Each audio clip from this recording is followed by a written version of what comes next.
नमस्कार। दिन भर की तमाम खबरों को लेकर मैं हूं आपके साथ सुरेंद्र जोशी। आप देख रहे हैं हलचल .न्यूज। बुलेटिन की शुरुआत करें उससे पहले देखिए आज की हेडलाइंस।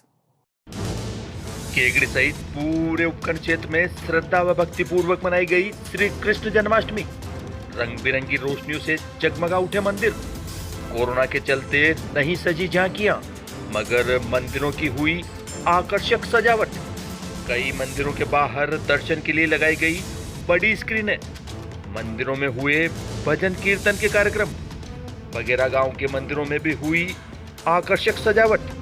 महात्मा गांधी विद्यालय में प्रवेश के लिए कल निकाली जाएगी लॉटरी। पिपलाज के बालाजी मंदिर में घुसे चोर, दान पात्र तोड़कर चुराए हजारों रुपए। और अब खबरें विस्तार से। केकड़ी शहर में बुधवार को श्री कृष्ण जन्माष्टमी का पर्व श्रद्धा व भक्तिपूर्वक मनाया गया। कोरोना के चलते हालांकि इस अवसर पर शहर के किसी भी मंदिर में झांकियां नहीं सजाई गई, मगर अधिकांश मंदिरों में आकर्षक सजावट की गई, जिसे देखने के लिए श्रद्धालुओं का तांता लगा रहा। इस दौरान कोरोना के कारण मंदिरों में भक्त अपने आराध्य के दर्शन साक्षात नहीं कर पाए, लेकिन शहर के तेलियान मंदिर सहित श्री लक्ष्मीनाथ मंदिर के बाहर एक बड़ी स्क्रीन लगाकर श्रद्धालुओं को मंदिर के अंदर के दर्शन कराए गए।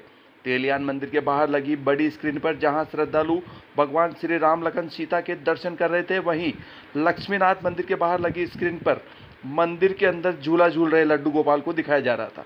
3 बत्ती चौराहे पर तेलियान मंदिर सहित खटीक समाज के मंदिर पर की गई आकर्षक सजावट अपनी अलग ही छटा बिखेर रही थी। खटीक समाज के मंदिर में स्थापित सभी प्रतिमाओं की आकर्षक सजावट की गई। हालांकि शुरुआती दौर में श्रद्धालु प्रत्येक प्रतिमा के करीब जाकर दर्शन कर रहे थे, मगर बाद में भीड़ बढ़ने के साथ ही इस मंदिर में भी श्रद्धालुओं का प्रवेश बंद कर दिया गया। बाद में लोगों ने मंदिर के बाहर से ही दर्शन कर प्रतिमाओं को प्रणाम किया। इस अवसर पर तेलियान मंदिर पर की गई आकर्षक सजावट भी श्रद्धालुओं को बरबस ही लुभा रही थी। यहाँ पर मंदिर कमेटी के लोग पूरी व्यवस्थाओं पर नजर बनाए हुए थे।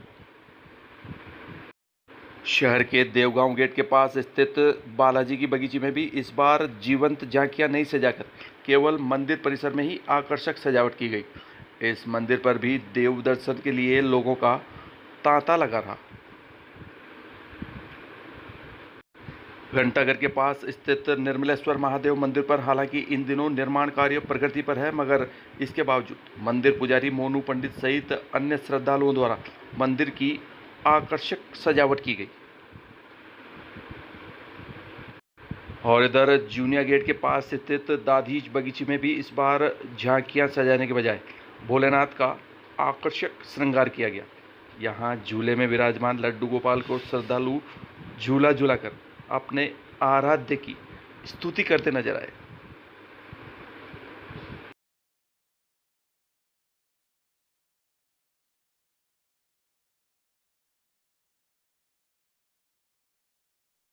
पुरानी केकड़ी स्थित श्री चारभुजा मंदिर में भी इस बार सजावट के साथ श्री चारभुजानाथ का महामस्तकाभिषेक किया गया।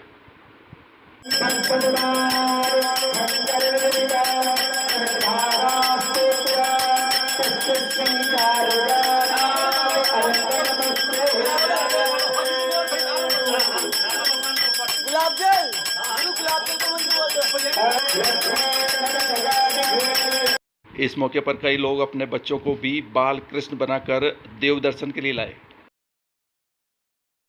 खिड़की गेट के पास स्थित बड़ पिपलेश्वर महादेव मंदिर पर भी विद्युत झालरों के साथ आकर्षक सजावट की गई।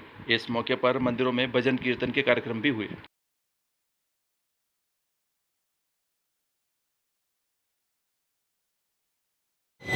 इस बार जन्माष्टमी पर लोगों का जोश तो हर वर्ष की भांति है, लेकिन कोरोना के चलते प्रशासन के द्वारा जो पाबंदियां लगाई गई है, जो भी नियम बताए गए, उनकी पूरी अनुपालना के साथ लोग उसी श्रद्धा भाव के साथ जन्माष्टमी का आनंद उठा रहे हैं। और श्री कृष्ण के जन्मोत्सव के लिए शहर को पूरी एक तरह से ब्रज नगरी की तरह सजा दिया गया है। और ये तस्वीरें हैं बगेरा गांव के सूरवरा मंदिर की, जहां विद्युत झालरों के साथ आकर्षक सजावट की गई। सोशल डिस्टेंसिंग के साथ लोगों ने इस मंदिर में आकर वराह भगवान के दर्शन किए। हालांकि इस बार कोरोना के चलते इस मंदिर में भी झांकियाँ नहीं सजाई गई, केवल आकर्षक सजावट मंदिर की गई। लोग सोशल डिस्टेंसिंग के साथ मंदिर में पहुंचे और भगवान सूर्यवराह के दर्शन किए। सत्यनारायण पाठक, पुजारी, वराह मंदिर बघेरा। आज भगवान श्री कृष्ण का 5247वां जन्मदिन मनाया जा रहा है। शहरों की भांति ग्रामीण क्षेत्रों में भी कोविड-19 को मद्देनजर रखते हुए उक्त कार्यक्रम को संपन्न किया जाएगा। कार्यक्रम में सोशल डिस्टेंसिंग का पूरा ध्यान रखकर ही प्रसाद वितरण किया जाएगा। दर्शनार्थियों से अपील की गई है कि वो अपने अपने भगवान के दर्शन अपने अपने व्हाट्सएप के जरिए, इंटरनेट के जरिए अपने घर पर ही दर्शन करें और हरि कीर्तन का आनंद लें। बढ़ते अगली खबर की ओर। राजकीय पायलट उच्च माध्यमिक विद्यालय से महात्मा गांधी राजकीय विद्यालय इंग्लिश मीडियम में प्रवेश के लिए कल गुरुवार को सुबह से लॉटरी प्रक्रिया प्रारंभ होगी।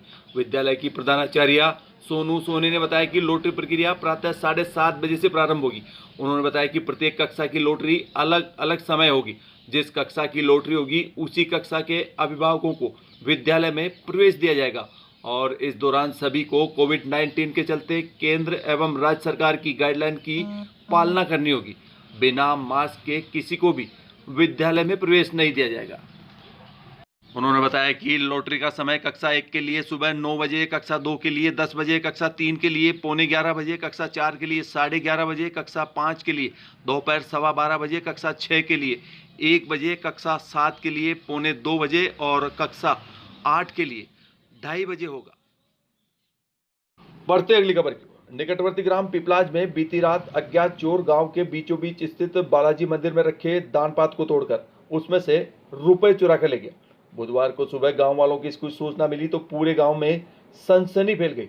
इस संबंध में मंदिर के पुजारी महावीर प्रसाद वैष्णव सहित पिपलाज गांव के हेमराज कुमार, हाथीराम, गजराज सिंह सोलंकी, शंभू कुमावत, रमेश कुमावत, विनोद कुमावत, कृष्ण गोपाल दरोगा, रामधन कुमार, शैतान सिंह, भंवरलाल, प्रदीप वैष्णव द्वारा पुलिस को दी गई रिपोर्ट में बताया गया कि इन दिनों गांव में बालाजी के मंदिर का निर्माण कार्य चल रहा है। इस निर्माण कार्य के चलते पूरा मंदिर परिसर खुला हुआ है। अज्ञात चोरों ने इसका फायदा उठाते हुए बीती रात मंदिर में प्रवेश कर लोहे के मजबूत सरिये से अंदर रखा दानपात्र तोड़कर उसमें से रुपए चुरा लिए। चोरी की इस वारदात का पता बुधवार को सुबह उस समय चला जब पिपलाज गांव निवासी गीसालाल साहू बालाजी के दर्शन करने मंदिर पहुंचा। मंदिर में प्रवेश करते ही दानपात्र को टूटा हुआ देखकर अचानक सकते में आ गया। बाद में गीसालाल साहू ने अन्य ग्रामवासियों को इसकी सूचना दी। सूचना मिलते ही ग्रामवासी मौके पर एकत्रित हो गए। बाद में सावर पुलिस ने भी मंदिर पहुंचकर मौका मुआयना किया। बताया गया कि अप्रैल माह में इस दानपात्र को खोलने से इसमें 58,000 रुपये निकले थे, जिससे अनुमान लगाया जा रहा है कि अज्ञात चोर दानपात्र से करीब 60-70 हजार रुपये निकाल कर ले गया। पुलिस ने ग्रामवासियों की रिपोर्ट पर अज्ञात चोर के खिलाफ मुकदमा दर्ज कर उसकी तलाश शुरू कर दी है। My father, Rao Amar Singh Ji, was very much interested in educating children from junior.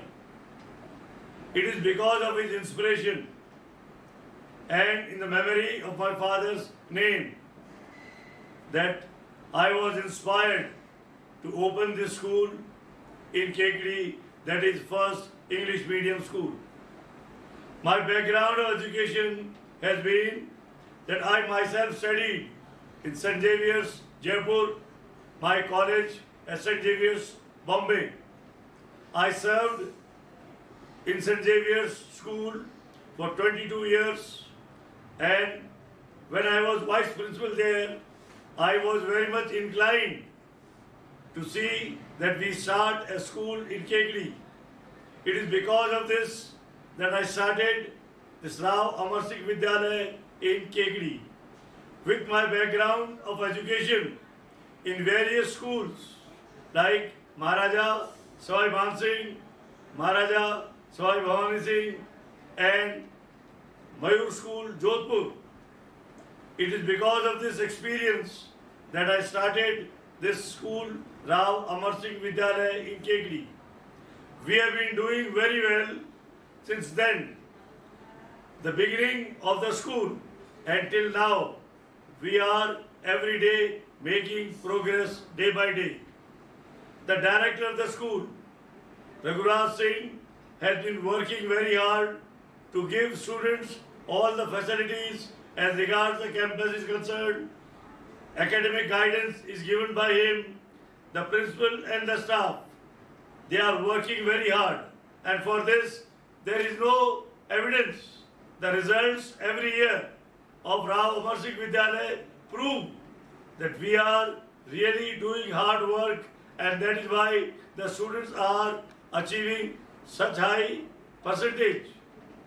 Also, my family background has been here also. My 6 generations have studied in Mayo College, Ajmer.